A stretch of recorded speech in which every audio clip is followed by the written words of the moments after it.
Hello everybody and welcome back for some weekly VR news. As always, I am Mateo311 and this is your channel for everything VR related. This is a surprisingly awesome week for VR, with multiple exciting game demos currently available, a handful of new releases, updates on games like the highly anticipated Forefront, a nice looking VR MMO was just announced, there's some amazing PlayStation VR 2 sales going on, and we have new headsets from Meta and Big Screen to check out. Now there are of course links and timestamps if you want to skip ahead. Today's video is sponsored by the upcoming VR MMO Eldrimor Haven in the Mist. Now I've been following the development of this game for quite some time, and I'm equally both impressed and excited about what I'm seeing. Their Kickstarter is still running if you want to get in for some early access or help support this game, but their campaign was fully funded in only 90 minutes, and they're already more than $100,000 over their goal. Their latest updates are showing off some of their graphical changes, and once again I'm really impressed with the direction this game is going in. So if you're looking for any additional information about this game, I'll link down below to my full coverage and also the title's Kickstarter campaign.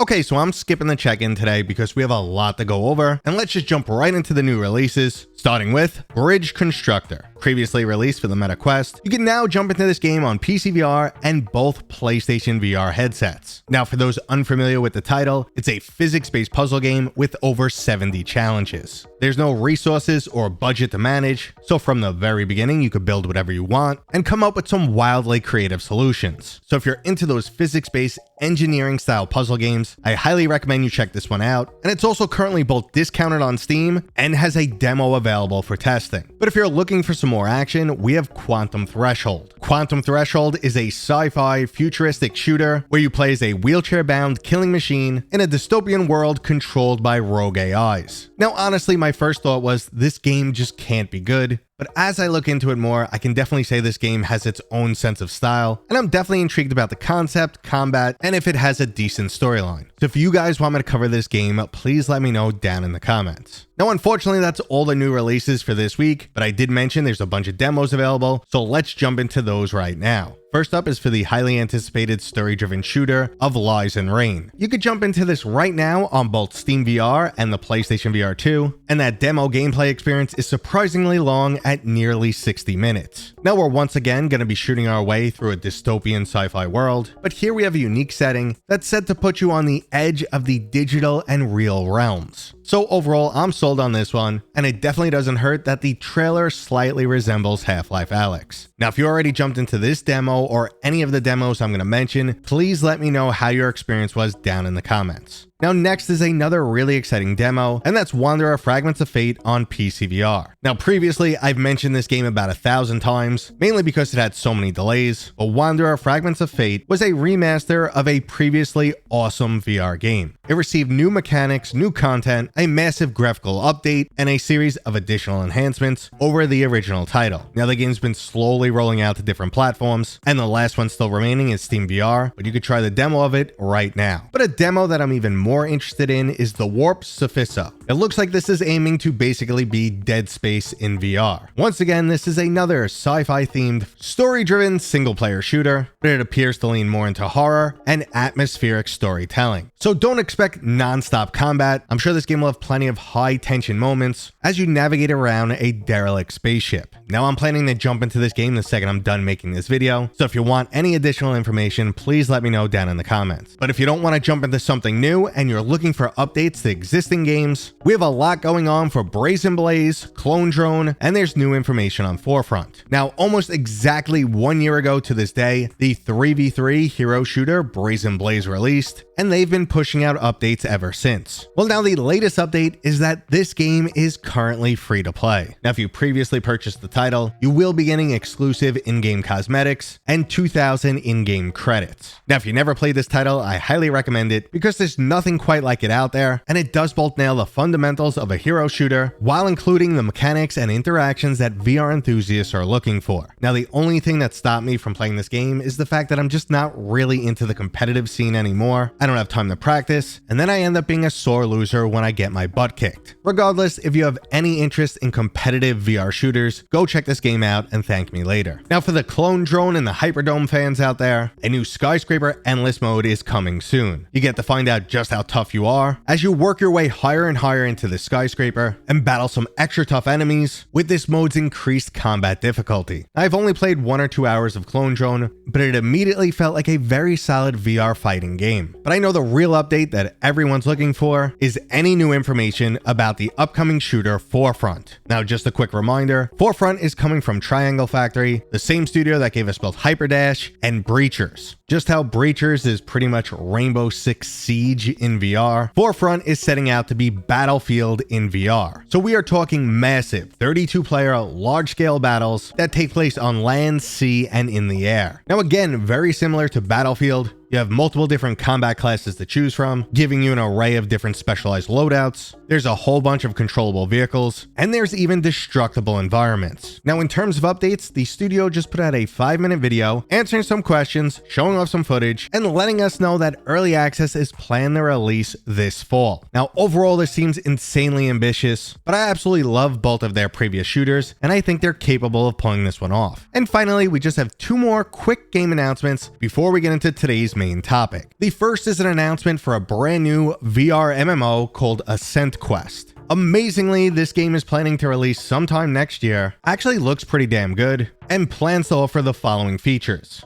a beautiful open world to explore, the ability to meet hundreds of different players, a main story campaign that can be experienced with you and up to 3 of your friends, a large assortment of weapons, spells, and character customizations, the ability to gather resources, craft weapons and armor, trade with other players, engage in epic 4-player boss fights, socialize in cities, and finally building your own house. Now that sounds fairly ambitious, especially for a VR title. Now I'll definitely keep my eyes on this game, but I won't get my hopes up just yet. You can, however, get your hopes up for PlayStation VR 2 game sales. Right now, the vast majority of PlayStation VR 2 games are discounted, going as high up as 75% off. Some quick no-brainers include Gran Turismo 7, Red Matter 2, Arizona Sunshine 2, Breachers, and finally Vertigo 2. All of those titles are from 35 to 60% off. But if there's honestly any game you've been holding out on, now's the time to jump in because odds are it is on sale. Now, speaking of things on sale, Big Screen just announced a brand new version of the Beyond 2 made specifically for VR chat gamers. Now, the Big Screen Beyond 2 was already the go-to headset for most VR chat players or PCVR enthusiasts, mainly because it's a direct upgrade from headsets like the Valve Index, and is ideal for people already using Vive trackers and full-body systems. The one thing missing, however, was eye tracking. Well, the Beyond 2 E-Edition includes it now, and the VR chat version comes in a really cool custom neon purple color. I'm still looking for my perfect PCVR headset, and I'm planning to get my hands on a Big Screen Beyond 2 in the near future, so let me know if you guys want to see that covered. And finally, we got a glimpse at some prototype Meta headsets. They're currently experimenting with 2 small form factor headsets that are capable of a 180-degree field of view. Now, one model is designed solely for VR, while the other works in mixed reality, but don't expect a VR headset with a 180-degree field of view anytime soon. If you know anything about Meta Reality Labs hardware prototypes, the vast majority of them never see the light of day. They're also constantly working on side projects for the future, like in this case, just how far can you really push the FOV? Over time, they've been able to find many practical solutions, and the VR hardware of today is significantly better of what we were getting just 5 years ago. So overall, this was a fairly exciting news week, but I want to know what you guys think. Let me know down in the comments. If you enjoyed this video, go ahead and give it a thumbs up, and if you're new here, please consider subscribing.